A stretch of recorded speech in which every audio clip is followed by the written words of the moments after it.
ధాన్యం కొనుగోలు కేంద్రాలకు వచ్చిన రైతులకు ఇబ్బందులు కలిగించొద్దన్నారు కొత్తగూడెం ఎమ్మెల్యే కూననేని సాంబశివరావు. సుజాతనగర్లో PACS ఆధ్వర్యంలో ఏర్పాటు చేసిన వడ్ల కొనుగోలు కేంద్రాన్ని ఎమ్మెల్యే కూనంనేని ప్రారంభించారు. వడ్లకు మద్దతు ధర రావాలంటే రైతులు ప్రభుత్వ నిబంధనలను పాటించాలని సూచించారు కూనంనేని.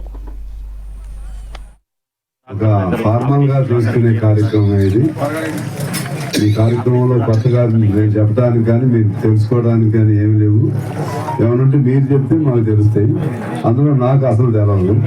కాబట్టి ఇప్పుడు అది ఏవో గారు చెప్పింది, మన హనుమంతరావు గారు చెప్పాడు, ఇంకా ఇతరులు మీ అందరూ కూడా తెలిసిన పద్ధతుల్లో క్వాలిటీ జాగ్రత్తగా చూసుకోండి. క్వాలిటీ లేకుండా చేసి మళ్ళీ ఇబ్బంది పడకుండా, అది వాళ్ళు కూడా కొత్త రకం చిన్న ఈ మిషన్ లో మొత్తం చూపెడుతుంది. ఇందులో ఇది ఎంత ఉండదు మిషన్, ఇది తీస్తే లోపల చిన్నదే ఉంది. మీకు ఏదైనా ఇబ్బంది వస్తే రైతులకి, అది ప్రభుత్వమైనా ఎవరైనా పర్లేదు, గట్టిగా మాట్లాడదాం. మిల్లర్ల మీద అయినా ఏదైనా సరే మీకు న్యాయం జరిగేటం కొరకు మన సొసైటీ హనుమంతరావు గారిని, ఇంకితర మీ సొసైటీ డైరెక్టర్లు ఉన్నారు, అధికారులు కూడా, వాళ్ళు కూడా మీరు ఫాలో అప్ చేస్తూ ఉంటారు. ఇంకేదన్నా తప్పనిసరి అయితే నేను కూడా ఇన్వాల్వ్ అయ్యి మాట్లాడతానని చెప్పి